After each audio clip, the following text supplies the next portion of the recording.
Salam dan bahagia, Ibu dan Bapak Guru. Sebelumnya, kita telah belajar tentang elemen mengenal dan menghargai budaya sebagai permulaan dalam dimensi berkebinekaan global. Kali ini, kita akan melanjutkan pembahasan mengenai elemen kedua, yaitu komunikasi dan interaksi antar budaya.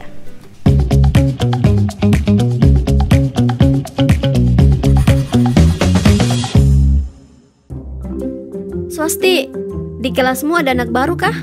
Iya loh, dia pindahan dari Sumatera. Jauh sekali, tapi seru sih punya kawan baru. Tapi kami kurang cocok dengannya Daya. Wis bicaranya keras, galak maning. Masa? Saya jadi takut deh.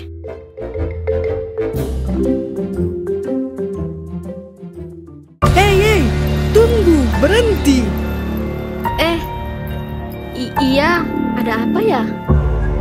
Ini loh, kau jatuhkan uang dari sakumu tadi.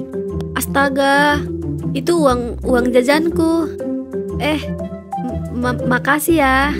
Sama-sama, kau anak kelas 5 juga ya? Oh iyo, kamu anak baru toh? Ya, aku baru pindah seminggu di sini. Namaku Matias. Oh, iya aku Daya. Tadi aku kaget sekali pas kamu berteriak. Saya kira ada apa.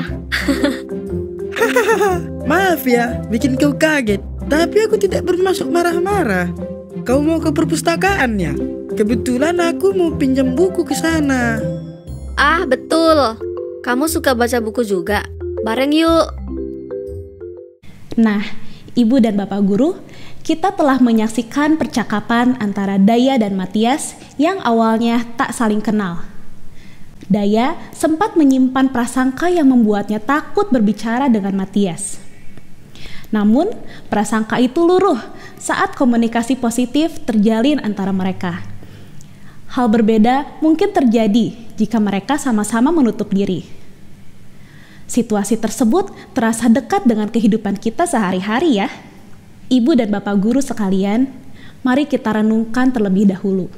Bagaimana kita selama ini mengajarkan kepada murid-murid kita agar menghargai perbedaan di antara mereka? Bagaimana pula sikap kita saat ada murid-murid yang enggan berinteraksi dengan teman yang berbeda dari dirinya?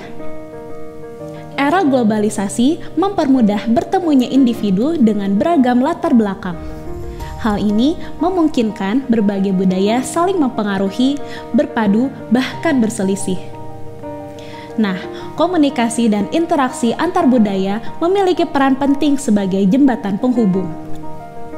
Guru perlu membimbing murid untuk mampu berkomunikasi antar budaya, serta menimbang dan menumbuhkan berbagai perspektif. Perbedaan budaya tidak hanya terkait bahasa, suku, bangsa, atau adat istiadat.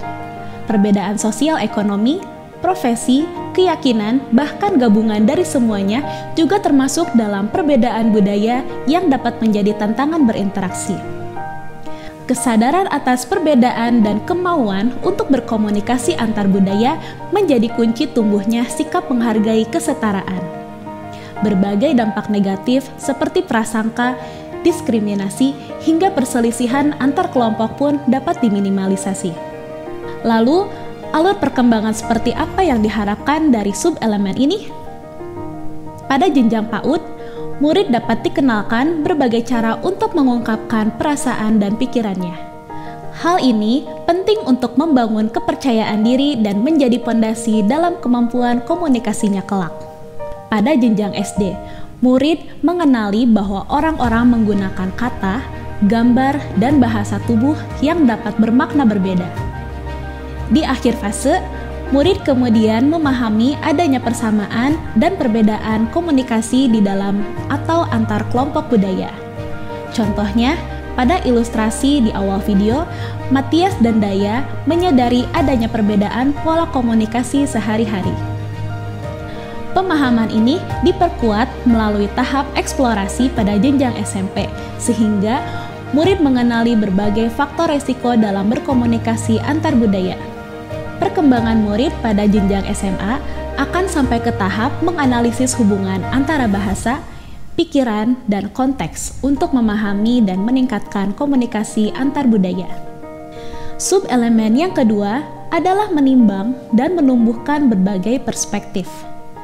Perbedaan latar belakang akan menumbuhkan berbagai perspektif terhadap sebuah peristiwa dan mempengaruhi cara berperilaku. Perspektif bukanlah alasan untuk memaksakan pendapat. Dengan mengajak murid berinteraksi dengan kelompok dari berbagai latar belakang, murid menemukan bahwa ada banyak sudut pandang yang tumbuh terhadap suatu permasalahan. Lalu, bagaimana alur perkembangan subelemen ini yang diharapkan pada setiap jenjang? Pada jenjang PAUD, murid dibiasakan menjalin interaksi sederhana dalam lingkungan keluarga dan sekolah. Pembiasaan yang konsisten diharapkan dapat membangun hubungan sosial yang positif antara murid dan lingkungan sekitarnya. Pada jenjang SD, di awal fase ia dapat menyampaikan pandangannya dan mengidentifikasi sudut pandang orang lain yang berbeda dari dirinya. Di akhir fase, murid dapat membandingkan berbagai perspektif untuk memahami permasalahan sehari-hari. Pada jenjang SMP, selain mengidentifikasi sudut pandang yang berbeda, murid juga diharapkan dapat memberikan asumsi yang mendasari perbedaan tersebut. Dengan kemampuan empatinya, mereka diharapkan dapat mendeskripsikan perasaan komunitas yang berbeda dari dirinya.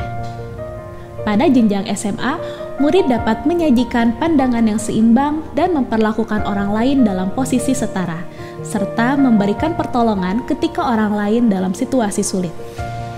Lalu, bagaimana mengintegrasikan elemen ini ke dalam pembelajaran?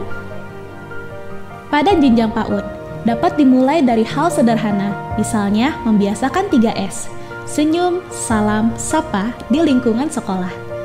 Selain itu, murid juga dapat diajak mengidentifikasi ciri khas dirinya, lalu dibimbing untuk memahami bahwa perbedaan tersebut tidak menghalangi mereka saling berteman.